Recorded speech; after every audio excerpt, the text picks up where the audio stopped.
Dating in this town is brutal, okay? Everyone's always looking for the next big thing, or the next fun thing, or the next distraction. It's really easy to feel like you're getting eaten alive, even in the best of times. And these are hardly the best of times.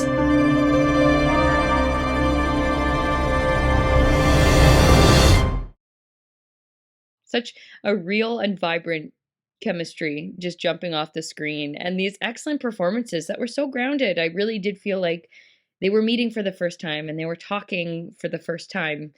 And it really held that eagerness and that anxious energy, and slight unsurety of a first date. Great throwback to COVID isolation and online dating. Um, but I loved the twist.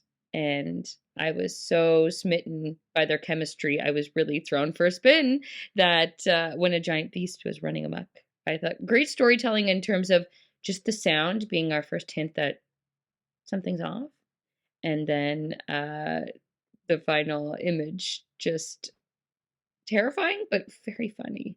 Very funny because it was so unexpected, but sold and delivered. It was such a great mix of real, sort of grounded, authentic people just being people with a wild sort of background. I mean, I the whole back and forth on the Zoom thing again. That just felt so real, so authentic. Just simple little nuances that really sold it. And then you have this wild reveal of this 30-story monster. Um, just really smart, great execution, strong writing, fantastic performances. This one checks a lot of boxes for me, so I really enjoyed it. They did a lot of things really well, like capturing the awkwardness of a first date, and the reality of how things have kind of transitioned in the last couple of years with having things be distant and then just taking that concept and kind of running with it of like what are other things that we can pile on to further explain why it would be distant.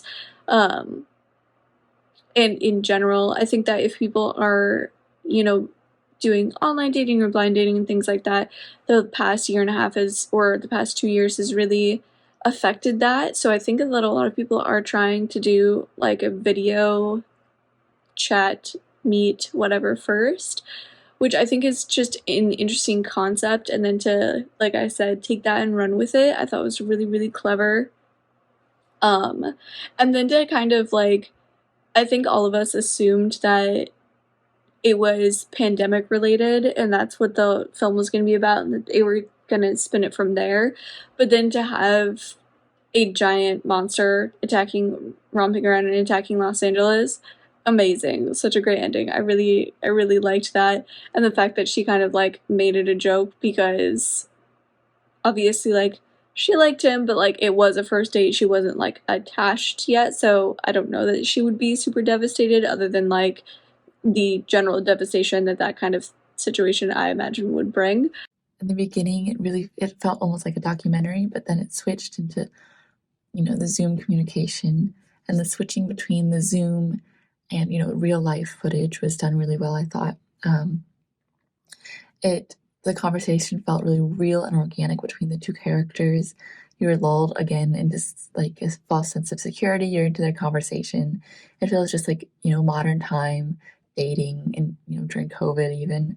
So it all feels pretty normal up until close to the end when we have that monster sound and the angle of the camera changes really fast, which sort of jolts us out of that conversation, and tunes us into the fact that there's something weird going on in this film.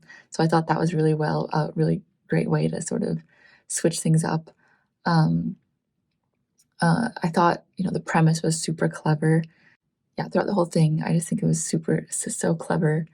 And the ending, it was really funny. I'm kind of sad, but um, it almost felt like an SNL skit in a way. They are doing online dating, but not well, they're at each end of a terminal and they're speaking, and it's delightful dialogue. In fact, the dialogue between the two could stand on its own without the introduction of Kaiju. Now, who is Kaiju? Shame on you for not knowing. He's Godzilla's cousin gone bad. And if you see the movies, you'd know that. All right, so there's this dialogue between them, and it's risque, it's funny, it's Southern California. But you know what? When a girl loses her heart, she loses it big. And big is Kaiju. So, this is worth a look both for the humor of human interaction and to keep the Godzilla franchise alive and well. I thought it had a really interesting approach, where the horror, right, of the situation is something that's become completely normalized within the lives of the characters, and that's something that's rarely seen. And after this, it's something I'd like to see more, because I thought it was actually really interesting and kind of fun to listen to this conversation taking place within a world that I hadn't really seen portrayed before. I thought for most of the film, the dialogue was nice and light, but also pretty believable. And I think that that did a good job of kind of building up to the ending, building up to the reveal of what kind of world these people are living in.